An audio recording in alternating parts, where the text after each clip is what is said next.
第二个，你有面对忠诚的问题，谁是你最高忠诚度的人？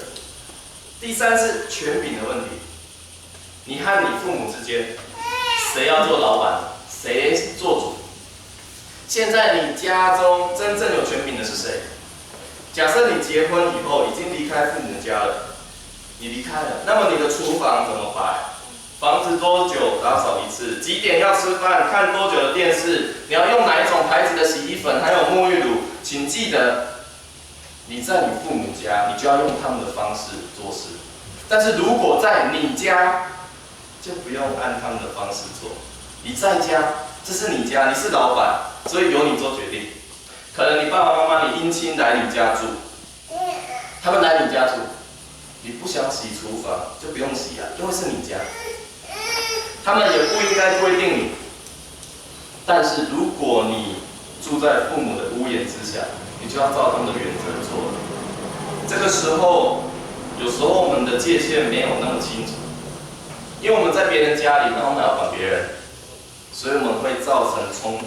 冲突发生的时候，谁应该站起来说话，来说这是谁的家呢？谁应该做保护者？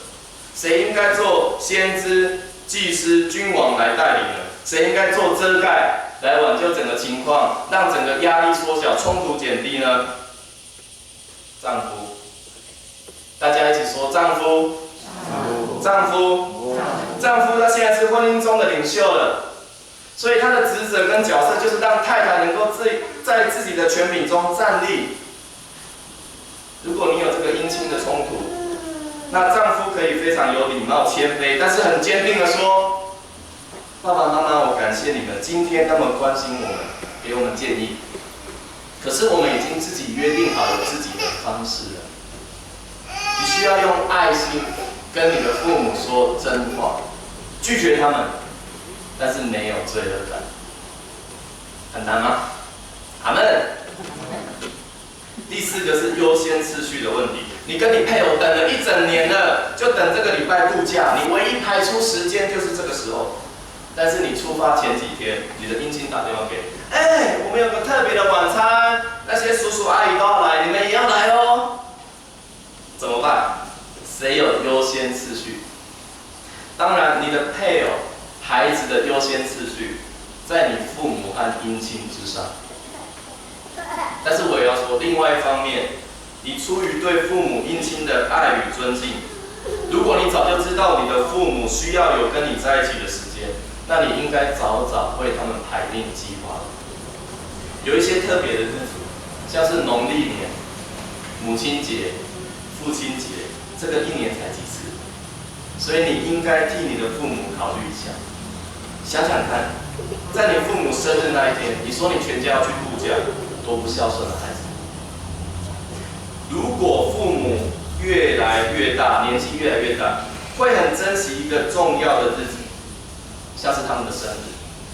他们珍惜这些重要的日子，希望有你在，并不是要强迫你，也不是操纵你。当你的父母老了，他们的生日会变得非常重要。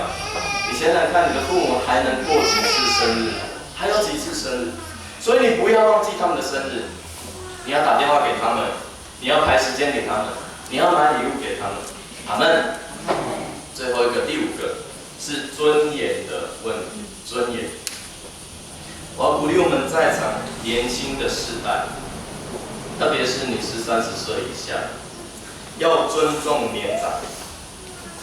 当然，你跟他们的风俗习惯不一样，你可能比较现代化，但是不要取笑你的父母跟不上你，不要揶揄他们常常把钥匙挂在裤子的皮带上，不要笑，也不要笑他们不会使用你送的平板电脑，不要这样子，不要用你的态度来表现出你认为父母很笨、很古板，不可以这样，这是一种不孝敬。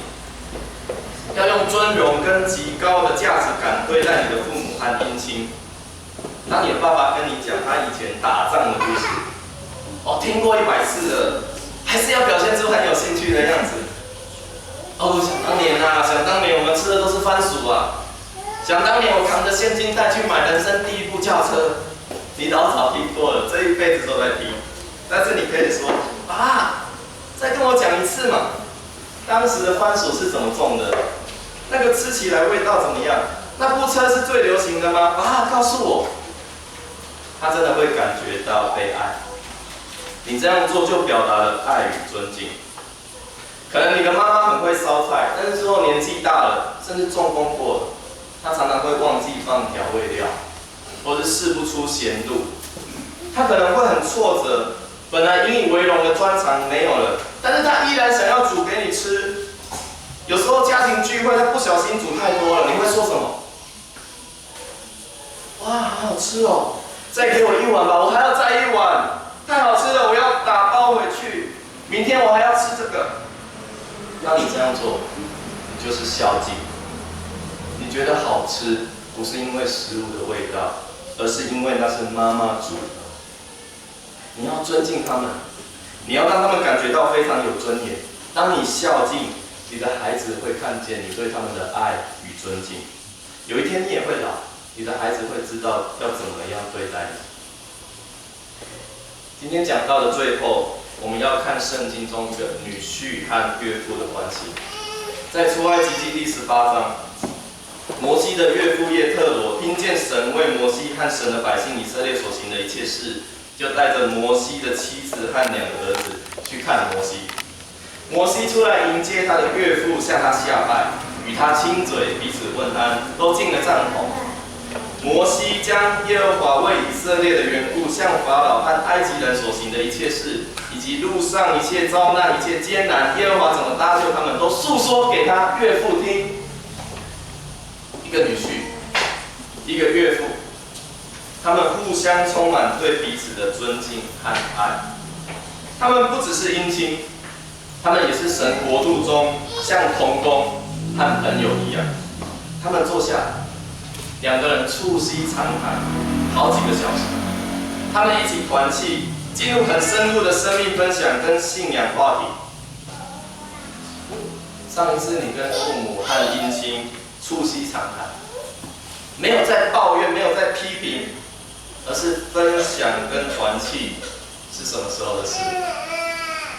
上一次你享受有好像摩西跟叶特罗这种关系，是什么时候？每一个姻亲都需要从儿女来得到爱与关怀。出埃及记18章来到13节，第2天摩西坐着审判百姓，百姓从早到晚都站在摩西的左右。当摩西感到很大的负担的时候，他的岳父给他建议。叶特罗说：“我为你出个主意，愿神与你同在。”叶特罗的意思是，要不要听听看我的建议？但是，除非神也说了，不然你不要做。叶特罗说：“如果你这样行，神也这样吩咐你，你就能受得住。”叶特罗明白，除非有印证，不然摩西不会照着做。他说：“如果你感觉到神的平安和神同在的印证，那么就去做。那如果没有从神得到印证，你就不要听了。”摩西听岳父的话，就照他所说的去做。你看见了吗？已婚的夫妻需要孝敬、尊荣父母，但是同时要离开父母，为自己的生命负责，做自己应该做的决定。好像摩西，他尊敬他的岳父，但是依然需要自己做决定，看看神是不是要他听岳父的建议一样。当我们双方这个夫妻跟双方父母都保持正确的距离和界限，就可以享受跟他们之间健康又成熟的关系。你跟父母跟姻亲之间必须要有空间在，但是同时也要孝敬、尊荣、爱戴他们。我们一起来祷告。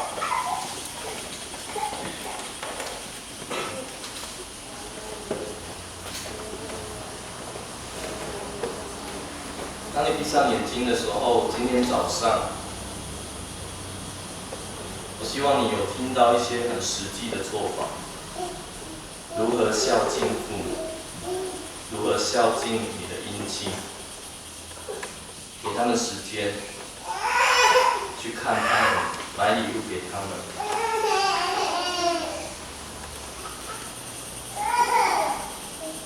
尊敬他们，给他们极大的价值感。但是如果你还没有结婚，或是你在结婚的初期，那么我希望你可以明白，如果你没有离开，你很难建立这种有很好界限的依赖关系。如果你没有离开，你会无法避免许多的冲突和伤害。但是如果你建立起界限，每一次你的孝敬跟尊荣都非常有力道。亲爱的弟兄姐妹，或许我们已经走过婚姻到晚期了，你要供养父母，你不要离弃他们。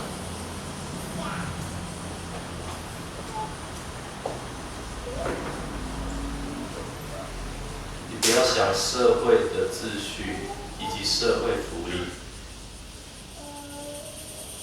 你只要想神的心意是什么。你要来供养你的父母。